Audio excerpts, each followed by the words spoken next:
Madison Creek High School had seen its share of bullies over the years, but nothing quite like what happened in the East Wing hallway on that cold February morning. Three of the school's most notorious troublemakers thought they had found the perfect victim in quiet, reserved Emma Patterson. They were wrong. What they discovered instead was that sometimes the most dangerous opponent is the one you never see coming. Before we jump back in, tell us where you're tuning in from, and if this story touches you, make sure you're subscribed because tomorrow, I've saved something extra special for you. Emma Patterson had perfected the art of invisibility. At 17, she moved through the crowded hallways of Madison Creek High like a ghost, her dark hair falling like a curtain around her face, her shoulders hunched forward as if she could somehow make herself smaller. She carried her worn leather messenger bag close to her body, avoided eye contact, and had mapped out every possible route between her classes to minimize human interaction. The other students barely noticed her existence. She wasn't part of any cliques, didn't participate in sports or clubs, and ate lunch alone in the library's far corner while reading thick fantasy novels. Her teachers knew her as the girl who turned in flawless assignments, but never spoke unless directly addressed. To most people at Madison Creek High, Emma Patterson was just another face in the crowd, forgettable, unremarkable, harmless. That perception suited Emma perfectly. What her classmates didn't know was that every day after school, while they were hanging out at the mall or playing video games, Emma was in her father's converted garage, practicing moves that would make a UFC fighter jealous. Her father, Marcus Patterson, was a former Marine who had served 2 tours in Afghanistan before settling into civilian life as a construction foreman. He had started teaching Emma basic self-defense when she was 12 after a neighborhood incident left him worried about her safety. What began as simple defensive techniques had evolved into something much more comprehensive. Marcus had trained in various martial arts during his military service, and he passed that knowledge to his daughter with military precision. Emma had spent 5 years learning Krav Maga, boxing, and elements of Brazilian Jiu-Jitsu. Her small frame was deceptive beneath her oversized sweaters and baggy jeans. She had developed lean muscle and lightning-fast reflexes, but Emma's greatest weapon wasn't her physical training. It was her ability to observe and analyze. Years of staying invisible had taught her to notice everything. The way people moved, their tells when they were angry or planning something, the subtle dynamics that played out in every social interaction. She could read a room better than most adults, and she had been watching the 3 boys who would soon make the biggest mistake of their high school careers. Tyler Brennan, Jake Morrison, and Connor Hayes were Madison Creek High's self-appointed enforcers of their twisted social hierarchy. Tyler, the ringleader, was a thick-set senior with short blonde hair and small, cruel eyes. He played varsity football but spent more time in detention than on the field. Jake was tall and lanky, with an Adam's apple that bobbed when he laughed at his own jokes. Connor was the follower, desperate to belong and willing to do anything to maintain his position in their toxic little circle. They had been escalating their behavior for weeks. It started with small things, knocking books out of freshmen' hands, making crude comments to girls in the hallway, cutting lunch lines. But as winter dragged on and their boredom grew, they began looking for bigger targets and more elaborate schemes to entertain themselves. Emma had been watching them operate, noting their patterns, their favorite locations, their preferred times to strike. She had seen them corner David Walsh near the gym lockers, forcing him to hand over his lunch money. She had witnessed them humiliate Sarah Chun in the cafeteria, loudly mocking her accent until she ran out crying. Each incident made Emma's jaw clench tighter, but she remained invisible, observing, learning. The morning of February 15th started like any other. Emma arrived at school early, as was her habit, and made her way to her locker. The hallways were mostly empty, except for a few dedicated students and the janitor mopping the floors. Emma liked this quiet time before the chaos of the school day began. She retrieved her chemistry textbook and was closing her locker when she noticed the three boys approaching from the opposite end of the hallway. They were walking with purpose, their voices carrying in the empty corridor. Tyler was gesturing animatedly, clearly excited about something. Jake was nodding along, his trademark smirk plastered across his face. Connor trailed behind, looking nervous but trying to mask it with false bravado. Emma's instincts immediately went on high alert. She had learned to read the signs, the way Tyler's shoulders were set, the predatory gleam in Jake's eyes, the way Connor kept glancing around, as if looking for escape routes. They were hunting, and she was the only potential prey in sight. She considered her options quickly. The nearest classroom was Mr. Henderson's room, but it was locked. The main office was too far away. The bathroom was closer, but she would be trapped if they followed her. Emma made a calculated decision to continue walking normally toward her first period class, hoping they would lose interest or find another target. She was wrong. "Hey, freak," Tyler's voice cut through the morning quiet like a blade. "Where do you think you're going?" Emma kept walking, her grip tightening on her messenger bag. She had learned that sometimes ignoring bullies made them move on to easier targets. But Tyler Brennan wasn't the type to give up easily. "I'm talking to you, weirdo," he called out, his voice louder now. Emma could hear their footsteps quickening behind her.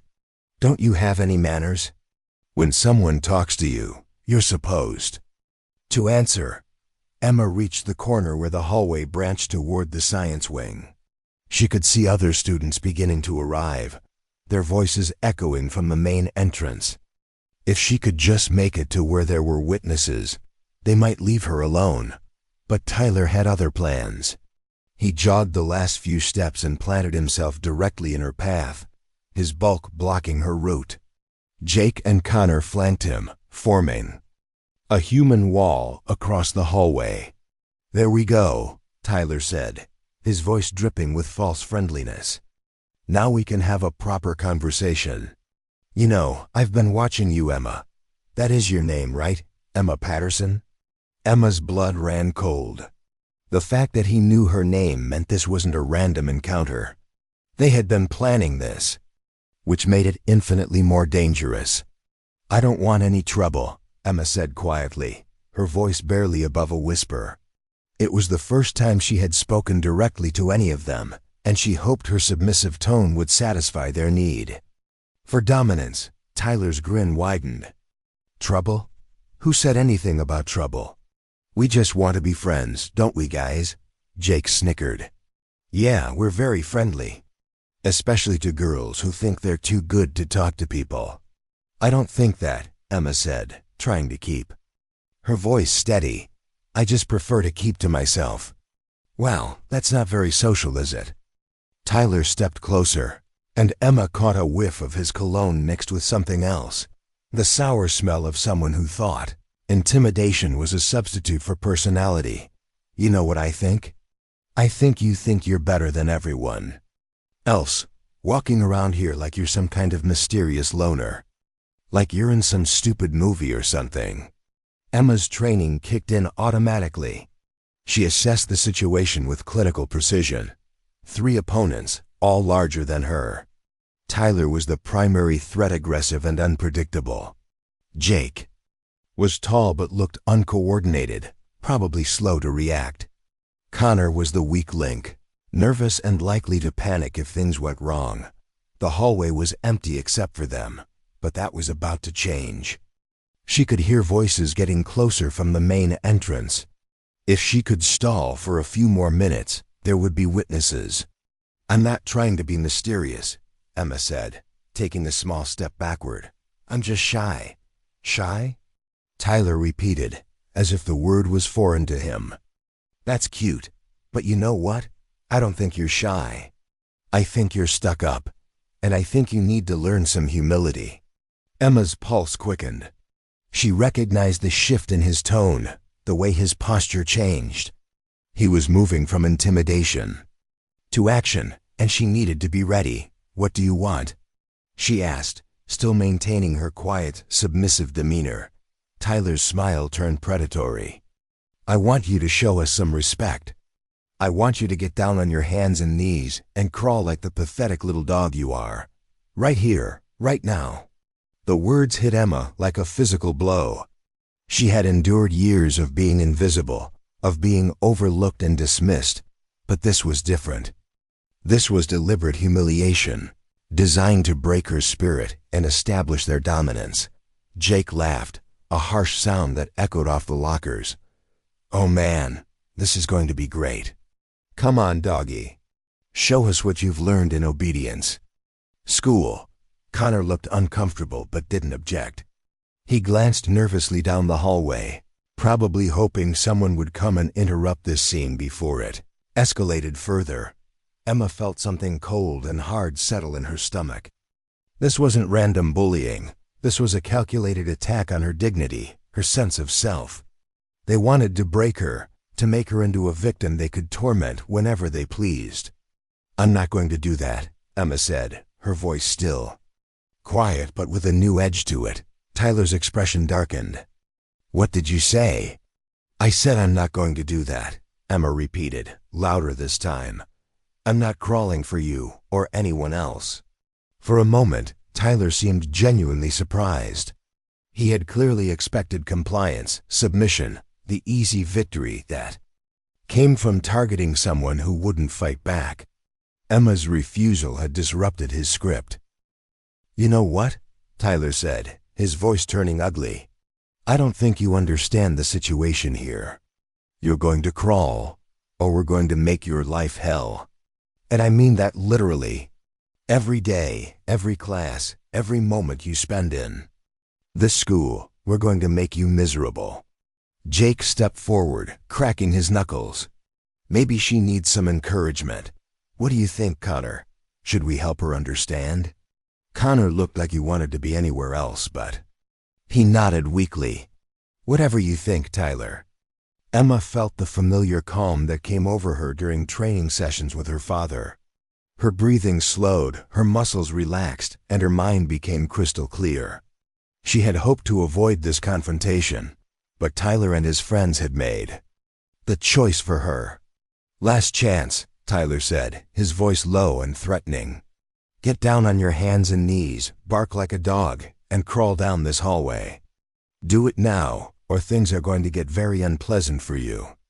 Preparing and narrating this story took us a lot of time, so if you are enjoying it, subscribe to our channel. It means a lot to us. Now back to the story. Emma looked at each of them in turn, her dark eyes revealing nothing of what she was thinking. Tyler, the aggressive leader who had never learned that real strength didn't come from hurting others. Jake, the follower who found his identity in cruelty. Connor, the coward who enabled their behavior through his silence. "No," Emma said simply. Tyler's face flushed red. "Fine, have it your way." He lunged forward, his thick arms reaching for Emma's shoulders, intending to force her to the ground. It was exactly what she had been expecting, and she was ready for him. Emma's father had taught her that the best defense was often letting your opponent make the first move. Let them commit to their attack, he had said during countless training sessions, then use their momentum against them. As Tyler's hands reached for her, Emma shifted her weight to her right foot and pivoted smoothly to the left. Tyler's momentum carried him forward, off balance, and vulnerable. Emma's left hand shot out in a precise strike to his solar plexus, while her right hand grabbed his wrist and twisted. Tyler's eyes widened in shock and pain as the air rushed out of his lungs. He tried to recover, but Emma had already shifted her position, using his own weight and momentum to send him crashing into the lockers with a thunderous bang that echoed through the hallway. Jake and Connor froze, their mouths hanging open in disbelief. The girl they had dismissed as a harmless victim had just taken down their leader with movements so smooth and precise they looked almost choreographed. Emma stood calmly, her messenger bag still slung over her shoulder, her breathing steady and controlled. She looked at Jake and Connor with the same quiet intensity she had always possessed. But now they could see something else in her eyes, a warning that they had badly underestimated who they were dealing with. Tyler groaned and pushed himself away from the lockers, his face twisted with rage and humiliation. A thin trickle of blood ran from his nose where it had connected with the metal. "You little freak," he snarled, wiping the blood with the back of his hand. "You think you're tough?" "Jake, Connor, grab her. We're going to teach this psycho a lesson she'll never forget." But Jake and Connor had seen what happened to Tyler, and they hesitated. Emma used that moment of uncertainty to position herself better, her back to the wall so they couldn't surround her. "I don't want to fight," Emma said, her voice still quiet, but carrying a new authority.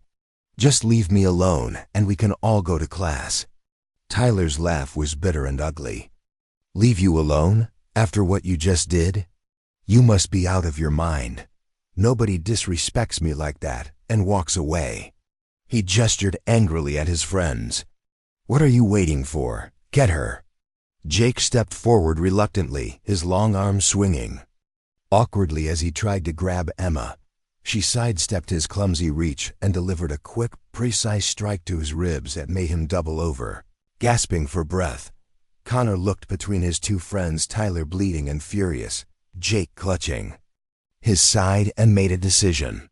He turned and ran, his footsteps echoing down the hallway as he fled the scene. Tyler watched his friend abandon him, his rage reaching a boiling point. "Fine," he spat. "If you want to do this the hard way, we'll do it the hard way." He charged at Emma again, but this time he was angry and sloppy, telegraphing his intentions with every movement. Emma had trained for this exact scenario countless times, an opponent who relied on size and aggression instead of skill and technique. As Tyler rushed toward her, Emma dropped into a defensive stance, her weight evenly distributed, her hands raised in a position that looked casual but was actually a perfect guard.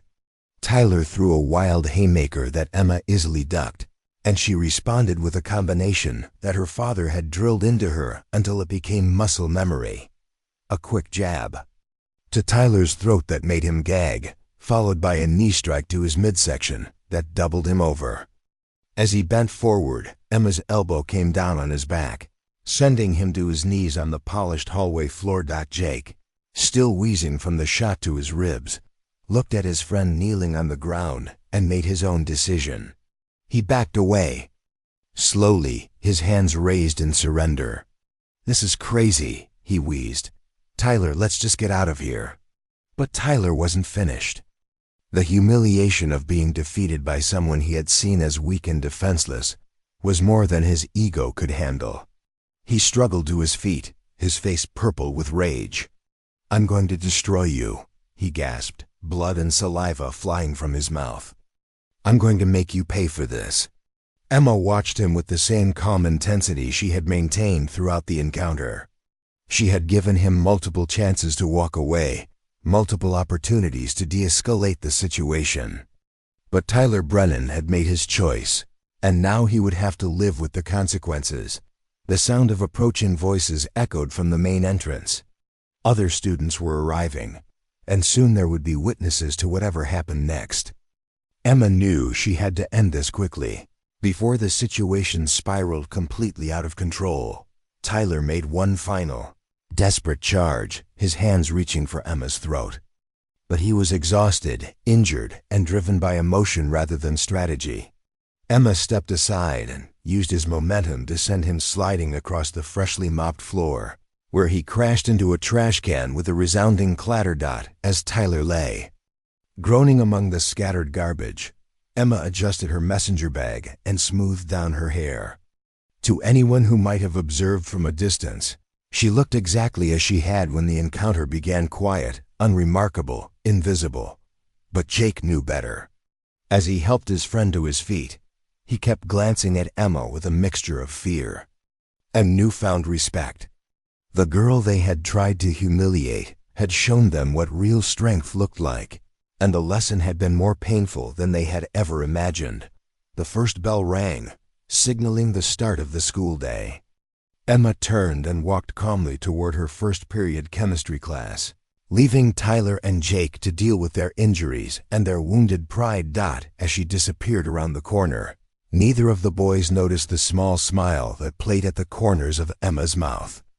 She had spent years perfecting the art of invisibility, but sometimes being seen was exactly what was needed. The quiet girl had finally found her voice, and it spoke fluently in the language of consequences. The chemistry lab buzzed with morning energy as students filtered in for the first period. Emma slipped into her usual seat in the back corner, opening her textbook to the assigned chapter on molecular structures. Her hands were steady as she arranged her notes, showing no sign of the adrenaline that had coursed through her veins just minutes earlier.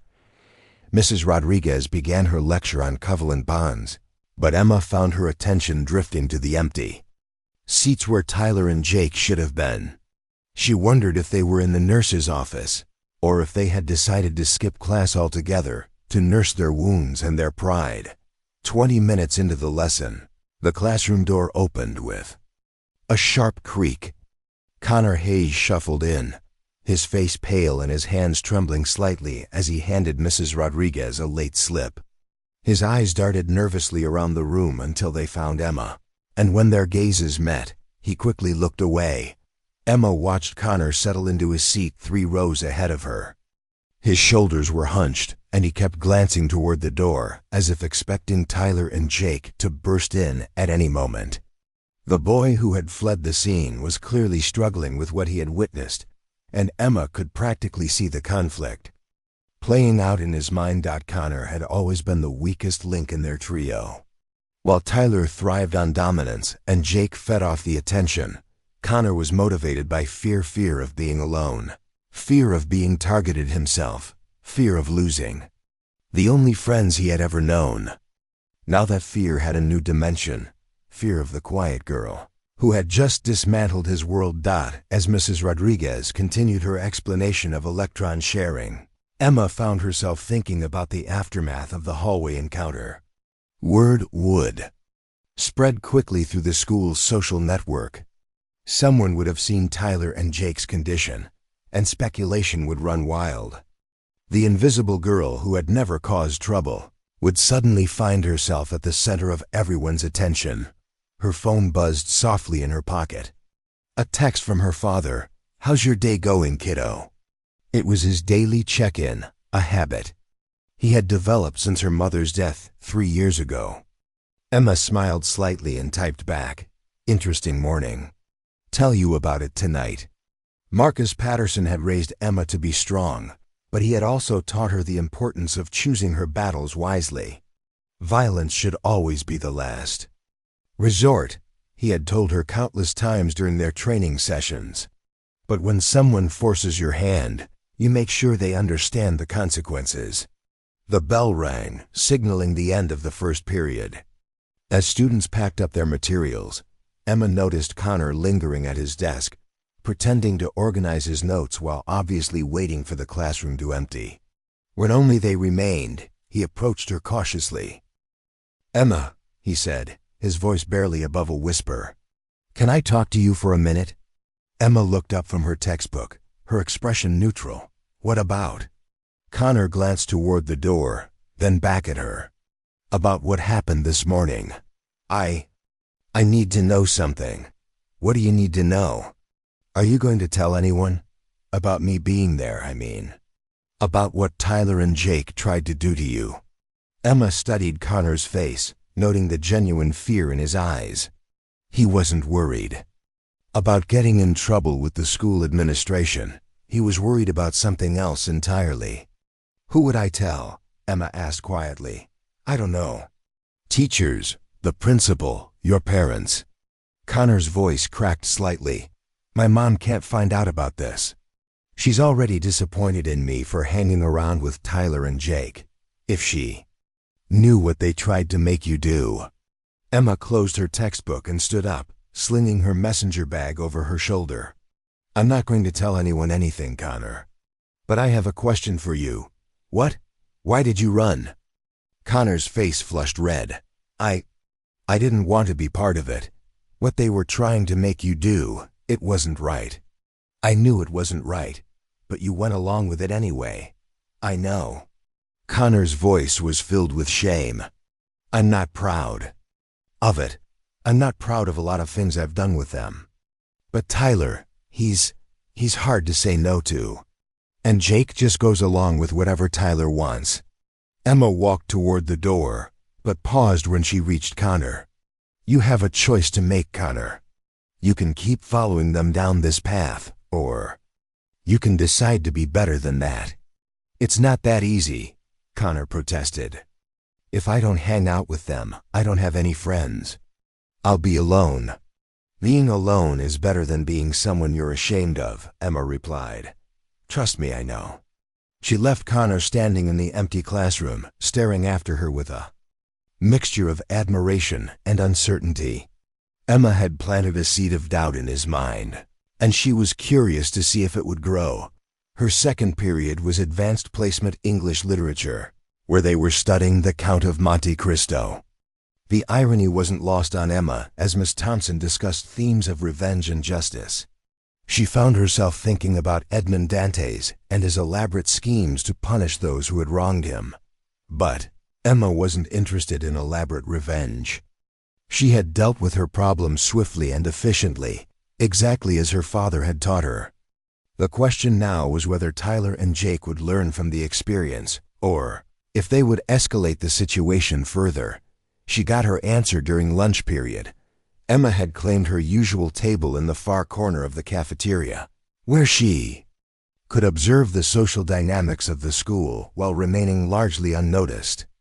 She was reading a science fiction novel while eating her sandwich when she became aware of a commotion near the entrance. Tyler Brennan had returned to school, sporting a bandage across his nose and a spectacular bruise that covered half his face. Jake Morrison limped beside him, favoring his left side where Emma's strike had connected with his ribs. They moved through the cafeteria like wounded generals surveying their domain, and Emma could see the mixture of curiosity and fear in the fire and the fear in the faya. Other students' faces. The whispers followed them as they made their way to their usual table. Emma couldn't hear the specific words, but she could read the body language and facial expressions of their classmates. Everyone wanted to know what had happened to the school's most notorious bullies. Tyler's table was usually crowded with hangers-on and wannabes, but today it was notably empty, except for a few die-hard followers. Connor was nowhere to be seen, and Emma wondered if he had taken her advice about making better choices. As Tyler and Jake sat down, Emma noticed something interesting. Tyler kept glancing around the cafeteria, his eyes scanning the room with an intensity that suggested he was looking for someone specific. When his gaze finally found Emma in her corner, their eyes met across the crowded room. Emma didn't look away. She held his stare calmly, her expression neutral but unwavering. Tyler's face darkened, and she could see his hands clenching into fists on the table. Jake followed his friend's gaze and immediately looked uncomfortable when he spotted Emma. The staring contest lasted for nearly a minute before Tyler finally looked away, his jaw working as if he was chewing on something bitter. Emma returned to her book, but she remained aware of their table through her peripheral vision. She wasn't surprised when Tyler's friend, Marcus Chun, approached her table 15 minutes later. Marcus was a sophomore who had somehow earned a place in Tyler's inner circle despite being younger and smaller than the rest of the group. Tyler wants to talk to you, Marcus said, trying to project confidence but failing to hide his nervousness. Emma looked up from her book. Then Tyler can come over here and talk to me himself. Marcus shifted uncomfortably. He said you should come to his table. You know, out of respect. Respect? Emma's voice was quiet, but there was an edge to it that made Marcus take a step back. After what he tried to do to me this morning? Look, I don't know what happened between you guys, Marcus said quickly. I'm just delivering a message. Tyler wants to talk, and he's not the kind of guy you want to ignore. Emma closed her book and stood up. You're right. He's not the kind of guy I want to ignore. Tell Tyler that if he wants to talk to me, he knows where to find me.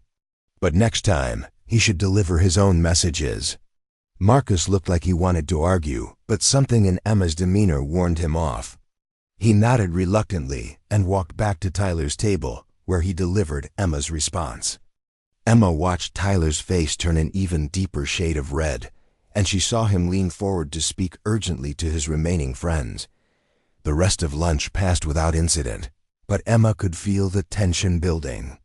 Tyler wasn't the type to let a challenge go unanswered, and his public humiliation that morning had wounded more than just his body.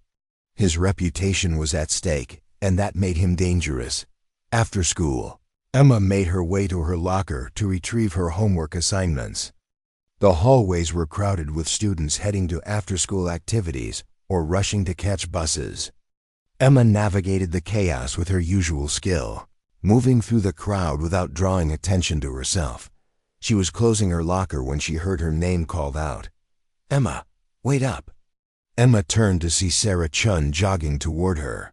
Sarah was a junior who had been one of Tyler's previous targets, and Emma remembered the incident in the cafeteria where they had mocked her accent. "I heard what happened this morning," Sarah said, slightly out of breath. "With Tyler and Jake, is it true?"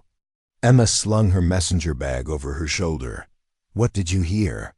"That you fought them, that you actually beat them up." Sarah's eyes were wide with a mixture of disbelief and admiration. "Please tell me it's true." Emma studied Sarah's face, noting the hope in her expression. "Why does it matter?" "Because Tyler Brennan has been making my life hell for months. He and his friends think they can pick on anyone they want, and nobody ever stands up to them." "But you did. You actually fought back." "I defended myself," Emma corrected.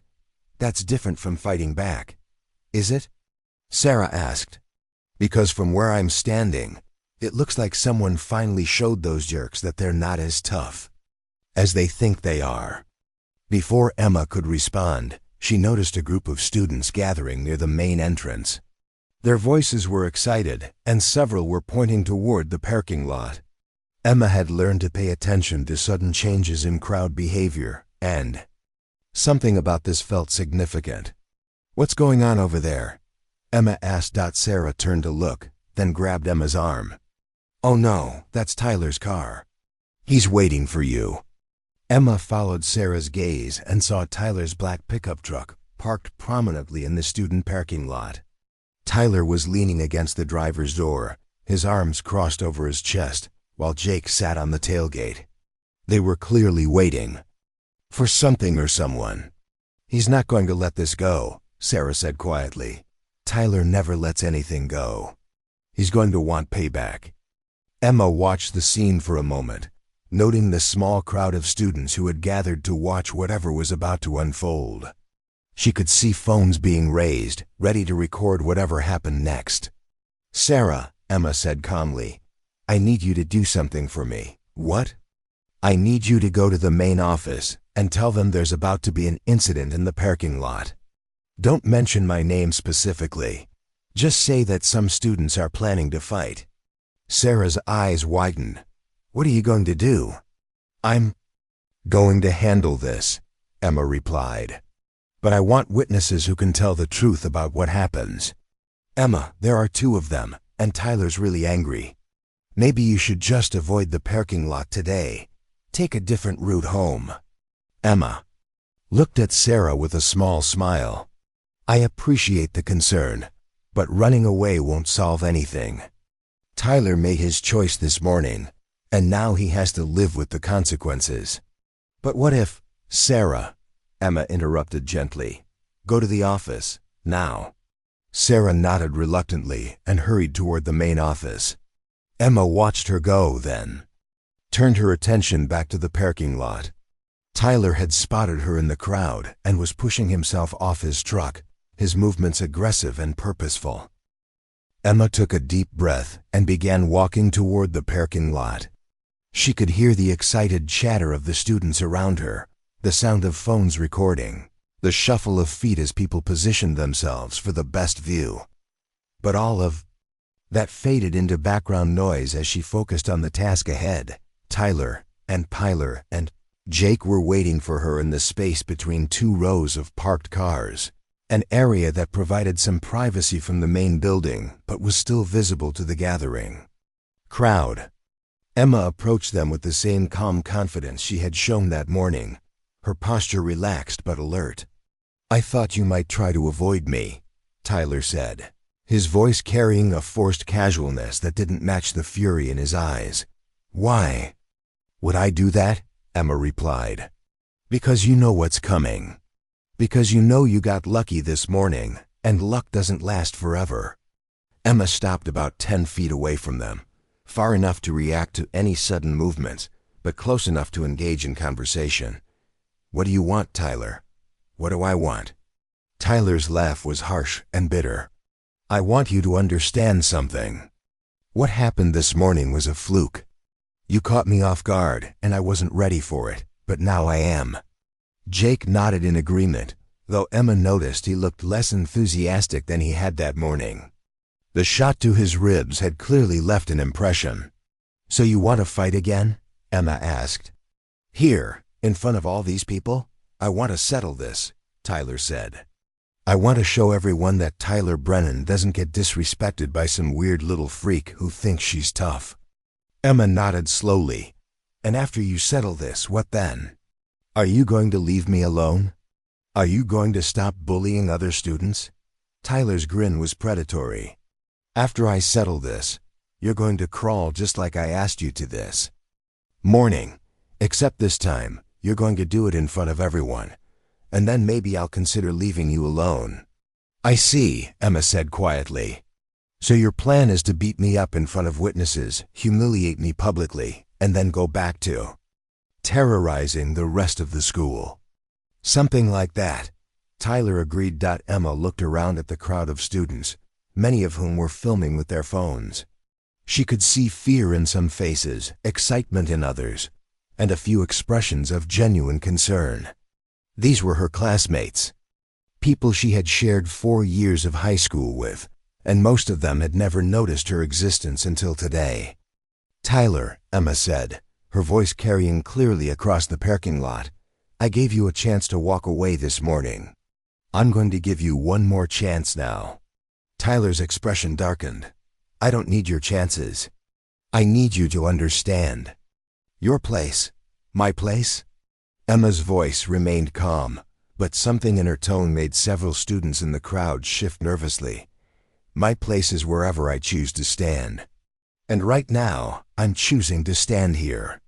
Tyler pushed himself off the truck and began walking toward Emma, Jake following reluctantly behind. The crowd pressed closer, phones held high, everyone sensing that something significant was about to happen. "Last chance, freak," Tyler said, his voice low and menacing. "Get down on your hands and knees, bark like a dog, and crawl to my truck. Do it now, and maybe I'll go easy on you." Emma's response was simple and clear. "No."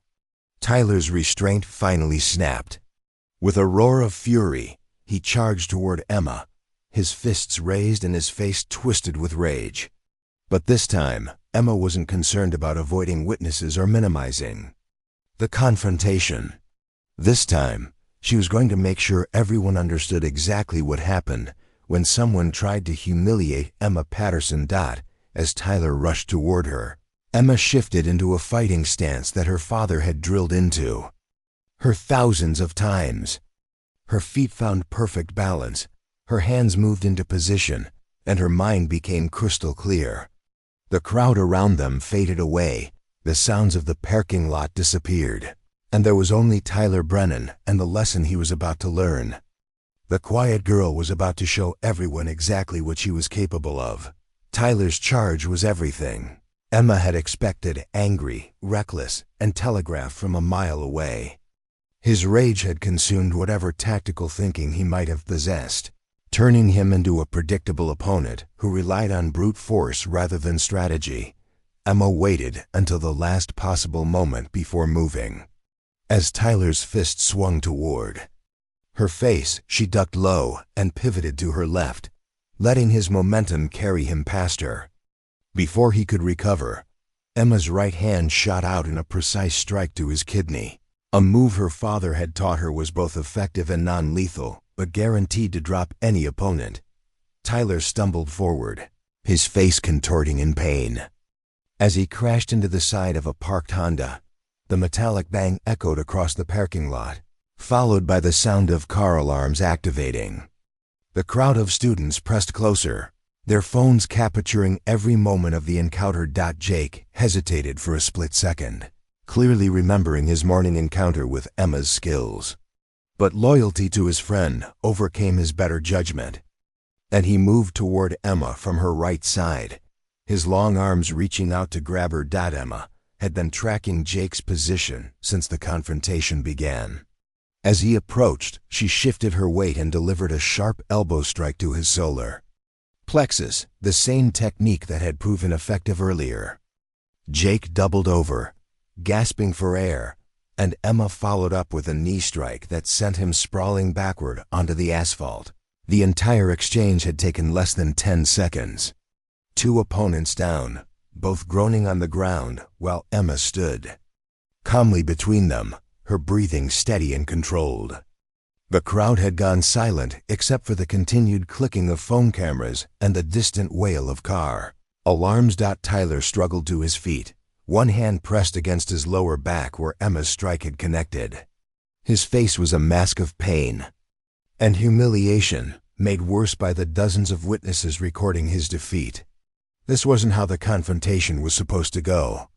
He was Tyler Brennan, the guy everyone feared, and some weird little girl was making him look like a complete amateur.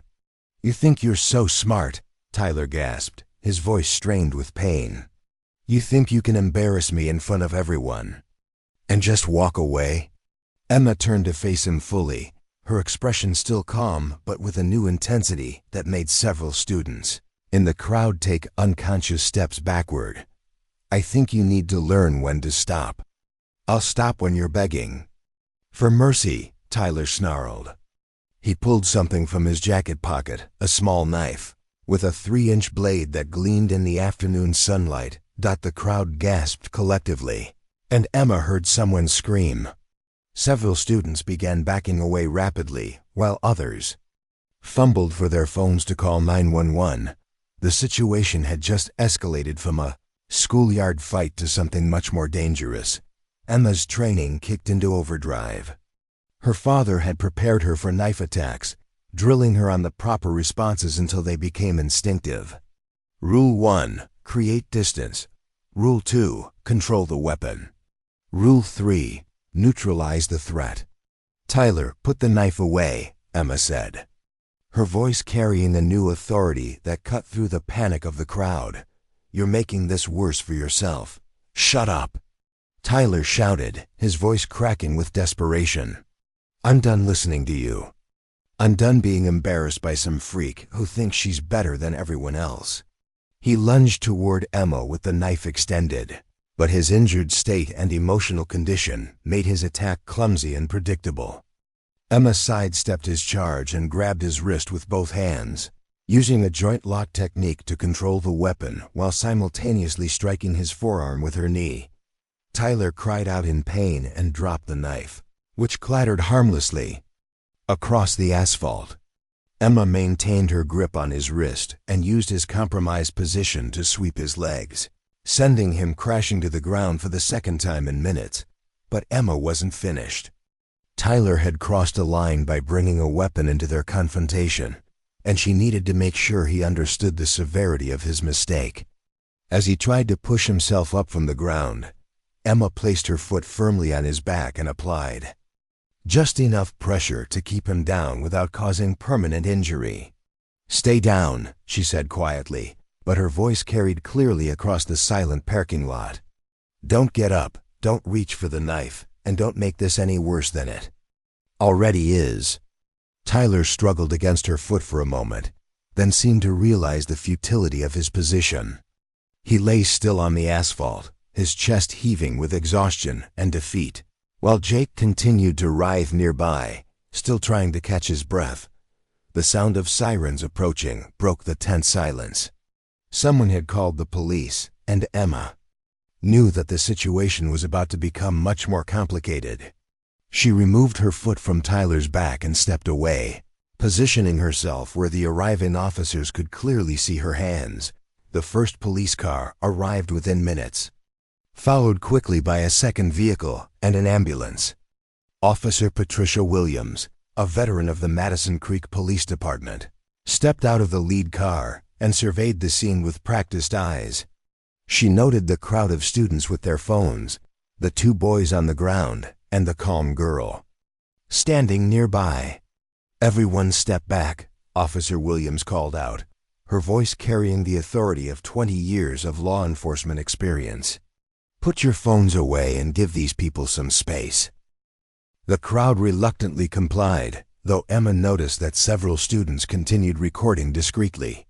Officer Williams approached the scene carefully, her hand resting on her radio. "What happened here?" she asked, directing the question to the crowd in general. A dozen voices began speaking at once, creating a chaotic jumble of accusations and explanations. Officer Williams raised her hand for silence, then pointed to Emma. "You," she said. "Start from the beginning." Emma took a breath and began explaining the events of the day, starting with the morning encounter in the hallway and ending with Tyler's decision to bring a knife to their parking lot confrontation. She spoke clearly and concisely, sticking to the facts without editorializing or placing blame. As Emma spoke, Jake managed to sit up, though he was still holding his ribs. Tyler remained on the ground, his face pressed against the asphalt, saying nothing. "And where's this knife now?" Officer Williams asked. Emma pointed to where the weapon had fallen. Officer Williams walked over and carefully picked it up with a tissue, examining the blade before placing it in an evidence bag. "Tyler Brennan," Officer Williams said, reading from the knife's engraving. "Well, that makes identification easier." She knelt down next to Tyler and spoke quietly to him, though Emma couldn't hear the specific words. Tyler finally pushed himself into a sitting position, his face streaked with dirt and blood from his encounter with the asphalt. "He brought a knife to a fight with a girl," Jake said suddenly, his voice hoarse. "That's not that's not what we planned. I didn't know he had it." Officer Williams turned her attention to Jake. "So you admit there was a planned fight?" Jake's eyes widened as he realized his mistake.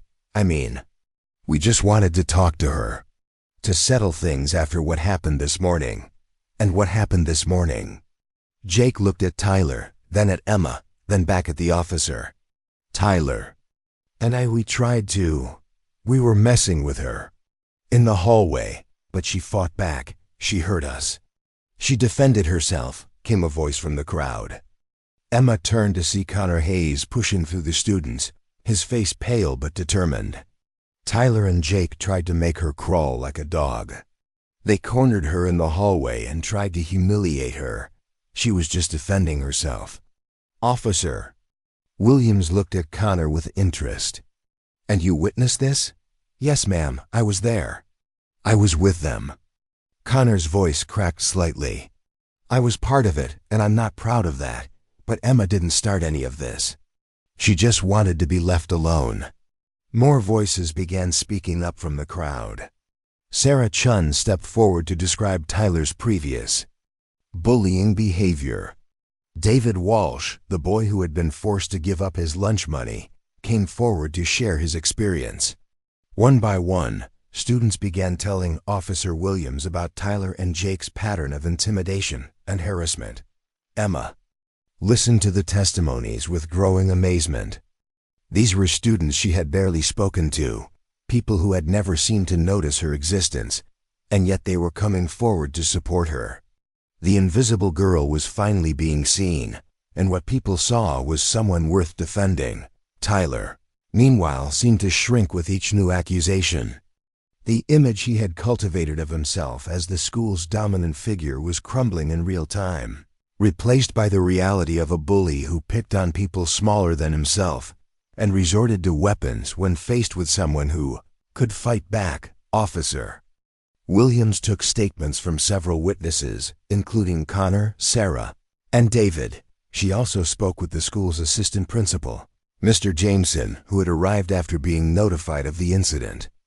Emma watched as Tyler and Jake were placed in the back of separate police cars, both facing charges related to the knife and their pattern of harassment. "Miss Patterson," Officer Williams said, approaching Emma as the crowd began to disperse. "I'll need you to come to the station to give a formal statement. Your father can meet us there." Emma nodded. "Officer Williams, am I in trouble? To fight back?" The officer studied Emma's face for a moment. "From what I've heard today, you defended yourself against 2 attackers, one of whom was armed.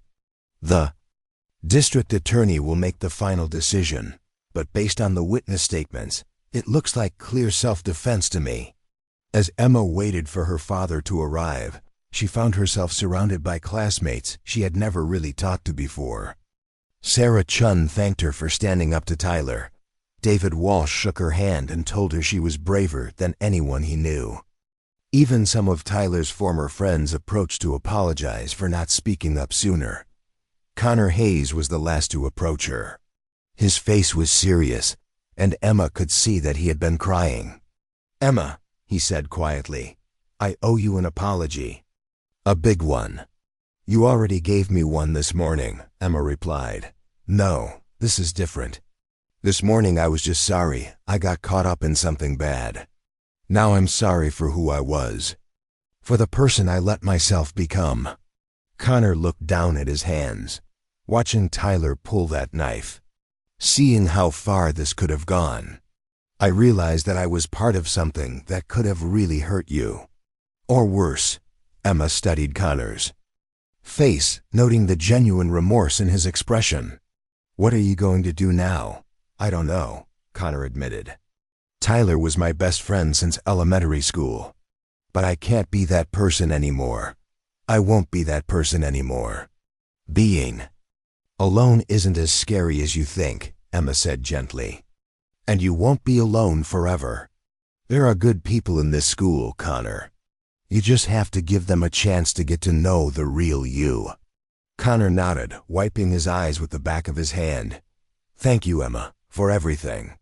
For showing me what real strength looks like." Marcus Patterson arrived at the school 20 minutes later, his construction truck pulling into the parking lot with squealing brakes. Emma watched her father stride across the asphalt, his face grim, but his eyes scanning her carefully to make sure she was unharmed. "You okay, kiddo?" he asked, pulling her into a fierce hug. "I'm okay, Dad. Better than okay, actually." Marcus held her at arm's length and studied her face. "Officer Williams filled me in on what happened. Sounds like all that training paid off." "It did. But more than that ... Emma looked around at the dispersing crowd, at the students who had stood up for her, at Connor, who was walking away with straighter shoulders than she had ever seen him carry. "I think I learned something important today." "What's that?" "That being invisible isn't always the best choice. Sometimes you have to let people see who you really are." Marcus smiled, the expression transforming his weathered face. "Your mother would be proud of you today. Not for the fighting, but for standing up for yourself and for others." As they walked toward Marcus's truck, Emma felt a weight lifting from her shoulders that she hadn't even realized she had been carrying. For years, she had hidden behind her invisibility, using it as both shield and prison. But today had shown her that there were people worth being seen by, causes worth fighting for, and a strength within herself that went beyond physical techniques. Quiet Girl would always be part of who she was, but she no longer had to be all of who she was. Emma Patterson had found her voice, and she had used it to speak a language that bullies everywhere would understand. The language of consequences.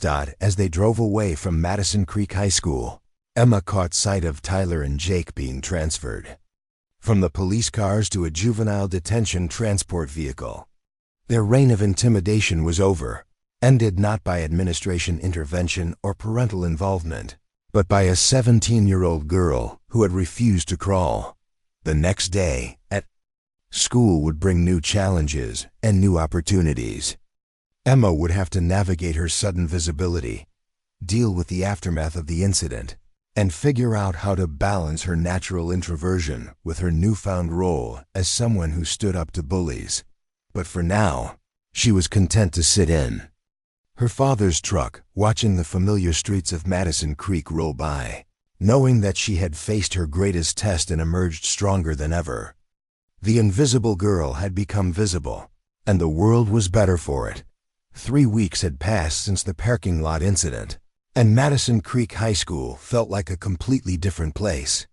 Emma walked through the hallways with a confidence she had never possessed before, nodding to classmates who now greeted her by name. The invisible girl had been replaced by someone who commanded respect without demanding it. The administration had moved quickly in the aftermath of Tyler and Jake's arrest. Principal Hendricks called an emergency assembly to address bullying and violence, implementing new policies and encouraging students to report harassment. Tyler had been expelled and faced juvenile court proceedings for bringing a weapon to school. Jake received a lengthy suspension and mandatory anger management counseling. Their reign of terror was officially over. Emma's first period chemistry class had become unexpectedly social. Students who had never spoken to her before now asked for help with assignments and included her in their lab groups. Mrs. Rodriguez had even suggested that Emma consider tutoring other students, recognizing both her academic abilities and her newfound approachability. "Emma, can you check my molecular structure diagram?" asked Jennifer Walsh, David's younger sister. She had transferred into Emma's chemistry class the week before, specifically requesting to work with the girl who stood up to those bullies. Emma reviewed Jennifer's work, noting a few minor errors in the electron configuration. "You've got the basic structure right, but remember that oxygen wants 2 bonds to complete its outer shell," she explained, sketching the correction on Jennifer's paper. "Thanks," Jennifer said with genuine gratitude. "My brother told me you were really smart. He also said you saved him from having to give up his lunch money every day." Emma felt a familiar warmth at the mention of David Walsh. He had become one of her closest friends over the past few weeks, along with Sarah Chun and, surprisingly, Connor Hayes. The 4 of them had formed an unlikely alliance based on their shared experience with Tyler's bullying and their mutual respect for standing up to injustice. The bell rang, signaling the end of the first period. As Emma packed up her materials, she noticed Connor waiting by the classroom door. His transformation over the past 3 weeks had been remarkable. Without Tyler's toxic influence, he had blossomed into someone Emma barely recognized: confident, kind, and genuinely funny. "Ready for our student council meeting?" Connor asked as they walked toward the main building. Emma still found it surreal that she was now part of the student council. Principal Hendricks had personally invited her to join after several students nominated her in the wake of the parking lot incident. Her first proposal, a peer mediation program to address conflicts before they escalated to violence, had been unanimously approved. "Did you finish the presentation on the anti-bullying initiative?" Emma asked. Connor patted his messenger bag. "All ready. Sarah helped me with the statistics, and David designed some really compelling infographics. I think the school board is going to be impressed." They entered the student council meeting room to find Sarah and David already seated at the conference table, along with the other council members. Emma took her usual seat next to Sarah, still adjusting to being part of a group where her voice was not only heard, but actively sought out. "All right, everyone," said Student Body President Michelle Torres, calling the meeting to order. "Our main agenda item today is finalizing the presentation for next week's school board meeting. Emma, would you like to start us off?" Emma stood and moved to the front of the room, her confidence growing with each public speaking opportunity. 3 weeks ago, the thought of addressing a group would have terrified her. Now she found purpose in using her voice to create positive change. "Thank you, Michelle. As you all know, The events of 3 weeks ago highlighted serious gaps in our school's approach to harassment and intimidation. While the administration has implemented new reporting procedures, we believe students need to take an active role in creating a safer environment. Emma clicked to the first slide of their presentation, which showed statistics about bullying incidents at Madison Creek High over the past 2 years. The numbers were sobering: dozens of reported incidents, and likely many more that went unreported. Our peer mediation program would train selected students to intervene early in conflicts before they escalate to violence. We're proposing a 3-tier system: awareness education for all students, specialized training for peer mediators, and a rapid response protocol for serious incidents. Sarah stood to present the next section, detailing the financial costs and implementation timeline. David followed with his infographics showing successful peer mediation programs at other schools. Connor concluded by outlining the student support they had already gathered, over 300 signatures on their petition. Questions? Emma asked when they finished. Michelle raised her hand. This is really impressive work. But I have to ask, are you sure you want to take on this level of responsibility? Being the face of anti-bullying efforts at this school is going to make you a target for people who don't want change. Emma considered the question seriously. Michelle was right that visibility came with risks. But her conversation with her father the night before had solidified her resolve. 3 weeks ago, I would have said no, Emma replied. I spent 4 years trying to be invisible because I thought it was safer. But hiding doesn't protect you from bullies, it just makes you an easier target. If we want things to change, someone has to be willing to stand up and lead. The vote to present their proposal to the school board was unanimous.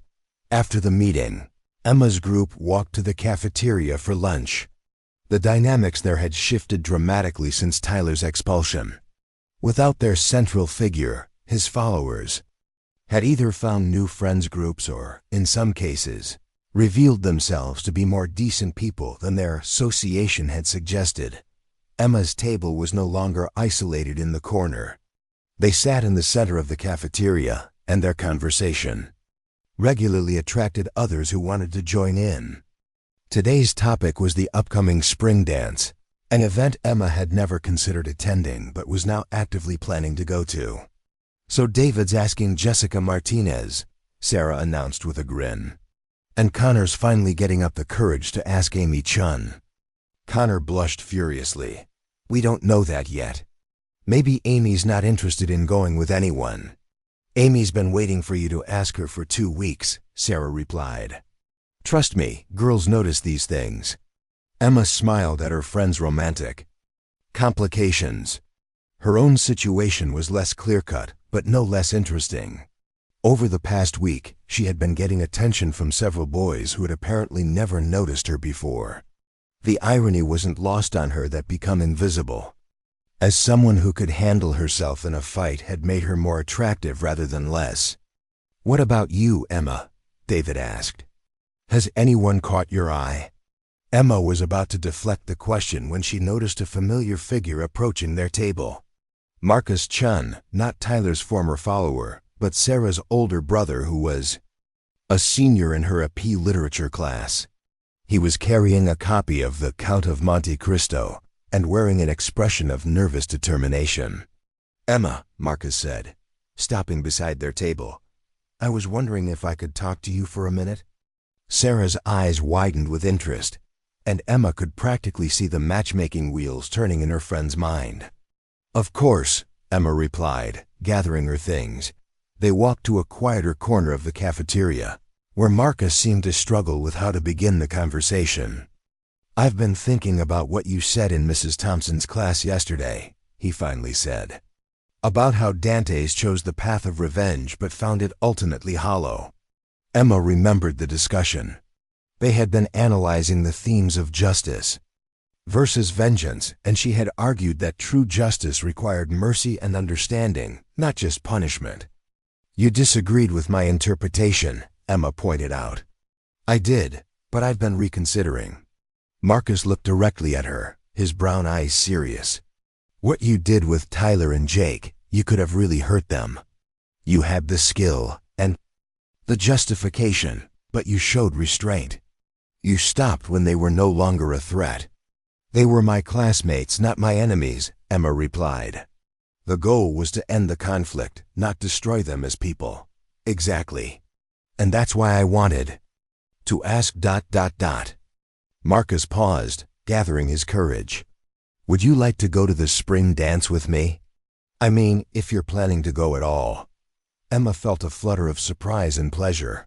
Marcus Chen was not only handsome and intelligent, but he had been one of the few students to treat her with respect even before her transformation. His invitation felt genuine, based on who she was rather than her newfound reputation. I'd like that, Emma said, smiling. I was planning to go with my friends anyway, so this works out perfectly. Marcus's face lit up with relief and happiness. Great. That's really great. As they walked back toward the table, Emma reflected on how much her life had changed. 3 weeks ago, the idea of going to a school dance would have been unthinkable. Now she was looking forward to it, surrounded by friends who valued her for who she truly was. The afternoon passed quickly with her usual classes, but Emma's attention was partially occupied by thinking about the evening ahead. She had started a new tradition of having dinner with her father every Thursday, using the time to discuss not just the events of their days, but the larger questions about life, values, and the person she was becoming. Marcus Patterson was waiting for her in his truck when school ended, his face showing the pride that had become a constant presence since the parking lot incident. Emma climbed into the passenger seat and buckled her seatbelt, noting the small wrapped package on the dashboard. What's that? She asked. Something I picked up today. Thought you might be ready for it. Marcus handed her the package, which was surprisingly heavy for its size. Emma unwrapped it carefully, revealing a beautiful wooden plaque with an engraved quote. Courage is not the absence of fear, but action in spite of it. Below the quote was a smaller inscription. For Emma, who found her voice and changed her world. Love, Dad. Emma felt tears prick her eyes. The plaque perfectly captured the journey she had taken. Over the past 3 weeks, from fear to courage, from isolation to community, from victim to advocate. Thank you, Dad, it's perfect. I had them include the smaller inscription, because I wanted you to understand something important, Marcus said as he started the truck. What you did wasn't just about standing up to a couple of bullies. You changed the entire culture of that school. Students are speaking up now, reporting problems, looking out for each other. That's leadership, kiddo. They drove toward their favorite diner, a small family-owned place that served the best pie in Madison Creek. It had become their Thursday tradition, dinner, dessert, and conversation about whatever was on Emma's mind. Dad, can I ask you something? Emma said as they settled into their usual booth. Anything. Do you think Tyler and Jake can change? I mean, really change, not just pretend to be different, until people forget what they did? Marcus considered the question while stirring sugar into his coffee. That's a tough one. People can change, but only if they want to. Tyler and Jake are facing real consequences now, legal troubles, social isolation, damaged reputations. Sometimes that's what it takes to make someone reassess their choices. Connor changed, Emma pointed out. Connor was never really the problem. He was just scared and lonely, and he made bad choices to fit in. But Tyler ... double quotes Marcus shook. Tyler enjoyed hurting people. That's a different kind of problem, and it requires a different kind of solution. Emma nodded thoughtfully. She had been wondering about Tyler's fate, not out of sympathy, but from genuine curiosity about whether people could overcome their worst impulses. I got a call from Officer Williams today, Marcus continued. Tyler's court date is next week. His lawyer is pushing for a plea deal that would involve counseling and community service instead of juvenile detention. How do you feel about that? I think justice should focus on preventing future harm, not just punishing past behavior. If Tyler can genuinely change, everyone benefits. If he can't, Marcus shrugged. Then at least we'll know what we're dealing with. Their food arrived, cheeseburgers and fries for both of them, a shared tradition that reminded Emma of easier times before her mother's death. As they ate, Emma told her father about the student council presentation, Marcus's invitation to the dance, and her growing comfort with being a public figure at school. "You know what makes me proudest?" Marcus said as they shared a slice of apple pie for dessert. "What? You didn't let what happened to you turn you bitter or angry. You used it to make things better for other people. That takes real character." Emma smiled, feeling the truth of his words settle into her bones. The girl who had spent 4 years hiding in the shadows had emerged into the light, not as someone seeking revenge or glory, but as someone committed to justice and community. As they drove home through the familiar streets of Madison Creek, Emma felt a deep sense of contentment. Tomorrow would bring new challenges, the school board presentation to prepare for, the spring dance to look forward to, and the ongoing work of building a better environment at Madison Creek High. But tonight, she was simply Emma Patterson. Daughter, friend, student, and advocate. The quiet girl had found her voice, and she was using it to speak words of hope, courage, and change. The invisible girl had become visible, and the world was brighter for it. The story that had begun with humiliation and violence had transformed into something entirely different, a tale of growth, community, and the power of standing up for what was right. Emma had learned that true strength wasn't about dominating others, but about lifting them up. And in doing so, she had discovered not just who she was, but who she could become. 2 months later, Emma stood before the Madison Creek School Board in the district's main conference room, her presentation materials arranged neatly on the podium. The room was packed with parents, teachers, students, and community members who had come to hear about the peer mediation program that had already begun transforming the high school. Board President Dr. Catherine Mills called Emma to the podium with a warm smile. "Miss Patterson, we've heard remarkable things about the changes at Madison Creek High. Please, tell us about your program." Emma looked out at the audience, noting familiar faces scattered throughout the crowd. Her father sat in the front row, beaming with pride. Sarah, David, and Connor occupied seats near the middle, giving her encouraging thumbs up. Marcus Chun sat with his parents, his presence a calming influence that helped settle her nerves. Most surprisingly, she spotted 2 faces she hadn't expected to see. Jake Morrison sat in the back corner with his parents, looking uncomfortable but attentive. Next to him, wearing a suit that seemed foreign on his frame, was Tyler Brennan. Emma took a deep breath and began her presentation, her voice clear and confident as she addressed the packed room. 12 weeks ago, Madison Creek High School had a bullying problem that everyone knew about, but no one knew how to solve. Students were afraid to walk certain hallways, eat lunch alone, or stand out in any way that might make them targets. Teachers were overwhelmed trying to manage conflicts that escalated quickly and often violently. She clicked to her first slide, showing before and after statistics that painted a dramatic picture of change. "Since implementing our peer mediation program, we've seen a 73% reduction in reported bullying incidents, a 45% increase in students seeking help for conflicts, and a 90% success rate in resolving disputes through mediation rather than disciplinary action." Dr. Mills leaned forward with interest. "Those are impressive numbers, Miss Patterson.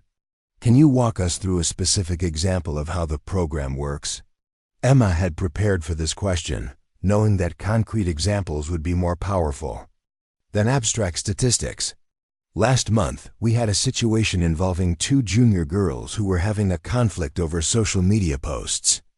In the past, this might have escalated to a physical confrontation or extended harassment campaign. Instead, both girls agreed to meet with trained student mediators. She gestured toward the audience. Connor Hayes and Sarah Chun, two of our peer mediators, facilitated a conversation where both girls could express their feelings and work toward a solution. The process took 1 hour, and both students walked away with a better understanding of each other's perspectives and a plan for moving forward positively. Connor waved briefly from his seat, his confidence a stark contrast to the nervous boy who had once followed Tyler's lead out of fear and desperation. Emma continued through her presentation, detailing the training process for mediators, the support system for students in conflict, and the broader cultural changes they had observed. When she finished, the board members asked thoughtful questions about funding, sustainability, and potential expansion to other schools in the district. "Miss Patterson," said board member James Foster, "this program obviously grew out of your personal experience with bullying. How do you respond to critics who might say that your approach was actually part of the problem, that fighting back with violence only escalates conflicts?" Emma had anticipated this question and had spent considerable time thinking about her answer. "Mr. Foster, I understand that concern. Physical self-defense was necessary in my specific situation because I was facing immediate bodily harm from multiple attackers, one of whom was armed. But the real solution to bullying isn't teaching everyone to fight. It's creating an environment where conflicts can be resolved before they reach that point." She paused, gathering her thoughts. "The peer mediation program exists because I learned that my greatest strength wasn't my ability to defend myself physically. It was my ability to listen, to understand different perspectives, and to help people find common ground. Violence ended the immediate threat, but dialogue and understanding are what create lasting change." Tyler Brennan shifted uncomfortably in his seat, and Emma found herself making eye contact with him across the crowded room. His expression was unreadable, but he didn't look away. After the formal presentation, the board voted unanimously to not only continue funding the program at Madison Creek High, but to expand it to the district's 3 other high schools. Emma accepted their congratulations with grace, but her attention was drawn to the crowd gathering around her as people left their seats. Teachers praised her leadership. Parents thanked her for making their children feel safer, and fellow students shared stories of how the mediation program had helped them resolve their own conflicts. But Emma found herself most interested in the conversation happening near the back of the room. Tyler and Jake were talking quietly with Officer Williams, who had come to observe the presentation. Emma couldn't hear their words, but their body language suggested a serious discussion about accountability and change. "Emma," came a voice behind her. She turned to find Dr. Mills approaching with a folder in her hands. "Congratulations on an excellent presentation," Dr. Mills said. "I wanted to give you this personally." Emma opened the folder to find a letter of recommendation for college applications, written on the official school board letterhead. The language was glowing, describing her as a natural leader with exceptional integrity and a commitment to positive social change. "Thank you," Emma said, genuinely moved. "This means more than you know." "There's something else," Dr. Mills continued. "We've had inquiries from other school districts about consulting on similar programs. Would you be interested in sharing your experience with other communities?" Emma's mind raced with the possibilities. The idea of helping students at other schools, of spreading the lessons they had learned at Madison Creek High, appealed to her deeply. "I'd be honored," Emma replied. "But I'd like to include my whole team. This wasn't a one-person effort." Dr. Mills smiled. "I wouldn't expect anything less from you." As the crowd began to thin, Emma noticed Tyler approaching hesitantly. Jake hung back, clearly uncomfortable but following his friend's lead. Emma's father moved protectively closer, but Emma gave him a subtle signal that she could handle the situation. "Emma," Tyler said when he reached her, his voice hoarse with nervousness, "could I talk to you for a minute?" Emma studied his face, noting the changes that 2 months had brought. He was thinner, his clothes were more conservative, and his aggressive swagger had been replaced by something that looked almost like humility. "What do you want to say?" Emma asked, her tone neutral but not hostile. Tyler glanced around at the people nearby, then back at Emma. "I wanted to apologize. Not just for what happened in the parking lot, but for everything. For the way I treated you, Sarah and David, and everyone else I bullied over the years." He paused, struggling with the words. "The counseling I've been doing, it helped me understand that I was hurting people because I was hurting inside. That doesn't excuse what I did, but it explains it. And I wanted you to know that I'm working to be different." Emma felt a complex mix of emotions. Part of her remained skeptical. Tyler had caused real harm to many people, and words were easy compared to sustained behavioral change. But she also recognized the courage it had taken for him to approach her publicly, in front of witnesses, to acknowledge his wrongdoing. "What does being different look like?" Emma asked. "I'm doing community service at a youth center downtown, working with kids who are having problems in school. I'm also participating in a restorative justice program where I'm meeting with some of the people I hurt to understand the impact of my actions and figure out how to make amends." Jake stepped forward, his expression earnest. "I'm in the same program, we both are. And we both wanted to say what you did, standing up to us. It was the wake-up call we needed. We were heading down a really bad path." Emma looked between the two boys who had once terrorized her and others, searching their faces for signs of genuine remorse versus calculated performance. What she saw was complicated: shame, regret, and what appeared to be authentic desire for change mixed with the lingering traces of the anger and entitlement that had driven their previous behavior.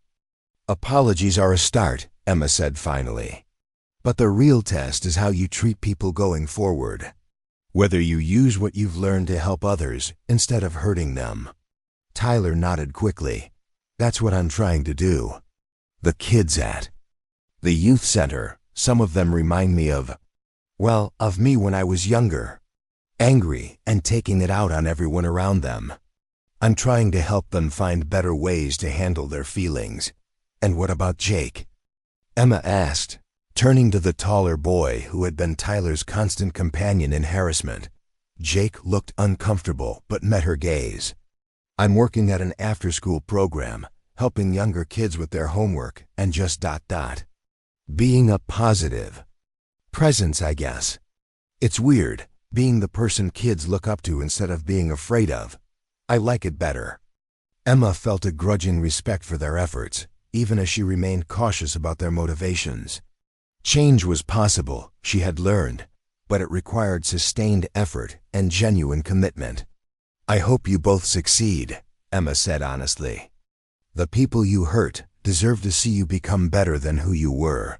Tyler's relief was visible. "Thank you for giving us a chance to apologize. I know we don't deserve forgiveness, but I wanted you to know that your courage changed our lives." 2. As Tyler and Jake walked away, Emma's father joined her, his expression thoughtful. "What do you think?" Marcus asked quietly. "Are they genuine?" Emma watched the two boys leave the building with their parents, noting how different their posture seemed from the aggressive swagger they had once displayed. "I think they're trying to be genuine," Emma replied. "Whether they succeed long-term remains to be seen. But the fact that they're making the effort gives me hope." Marcus nodded approvingly. "That's a mature perspective. Your mother would be proud of how you've handled all of this." The drive home was quiet, both of them processing the significance of the evening. Emma's presentation had been a success. The program would expand to other schools, and she had received recognition that would help with college applications. But the encounter with Tyler and Jake had added a layer of complexity to what should have been a purely celebratory moment. "Dad," Emma said as they pulled into their driveway, "do you think I did the right thing? Not just tonight, but everything that's happened since the parking lot." Marcus turned off the engine and considered the question seriously. "You stood up for yourself when you were attacked. You created a program to help other students resolve conflicts peacefully. You've shown leadership, compassion, and integrity throughout this entire experience. If that's not doing the right thing, I don't know what is. Emma smiled, feeling the weight of the past months settling into something approaching closure. She had started the school year as an invisible girl who wanted nothing more than to avoid notice. She was ending it as a recognized leader who had changed her school's culture and would soon help other communities address similar challenges. The spring dance was the following weekend, and Emma found herself looking forward to it with genuine excitement rather than social anxiety. She would go with Marcus Chun, surrounded by friends who valued her for who she truly was, in a school environment that had been transformed by collective effort and shared commitment to treating each other with dignity. As she got ready for bed that night, Emma looked at herself in the mirror and saw someone she barely recognized from 4 months earlier. The physical changes were subtle: better posture, more confident expression, eyes that met her own gaze directly. But the internal changes were profound. The quiet girl would always be part of who she was, but she was no longer defined by her invisibility. She had learned to use her voice strategically and powerfully, to stand up not just for herself, but for others who needed support. Most importantly, she had discovered that real strength came not from the ability to hurt others, but from the courage to create positive change in the face of adversity. Emma's phone buzzed with a text from Sarah. "Amazing presentation tonight. Can't wait for the dance this weekend. So proud to call you my friend." Similar messages followed from David, Connor, and Marcus Chen, each expressing excitement about their shared future and gratitude for Emma's leadership. As Emma read through the texts, she realized that her greatest victory hadn't been defeating Tyler and Jake in physical confrontation. Her greatest victory had been building a community of people who cared about each other and were committed to treating everyone with respect and dignity. She had transformed from someone who hid from conflict to someone who addressed it head-on with wisdom and compassion. The invisible girl had become visible, not through violence or revenge, but through the simple, radical act of refusing to accept that cruelty was inevitable. She had found her voice and used it to speak words of hope, justice, and positive change. And in doing so, Emma Patterson had discovered that the quiet girl's greatest strength was not her ability to throw a punch, but her capacity to build bridges, heal divisions, and create a world where everyone could feel safe to be themselves. The story that had begun with humiliation and fear had transformed into something beautiful, a testament to the power of courage, community, and the unwavering belief that people and places could be better than they were. Emma had not just survived her ordeal. She had used it to become the person she was meant to be and to help others do the same. As she turned off her light and settled into sleep, Emma smiled at the thought of all the possibilities that lay ahead. Tomorrow would bring new challenges and new opportunities to make a difference, and she was ready for all of it. Up next, you've got 2 more standout stories right on your screen. If this one hits the mark, you won't want to pass these up. Just click and check them out. And don't forget to subscribe and turn on the notification bell so you don't miss any upload from us.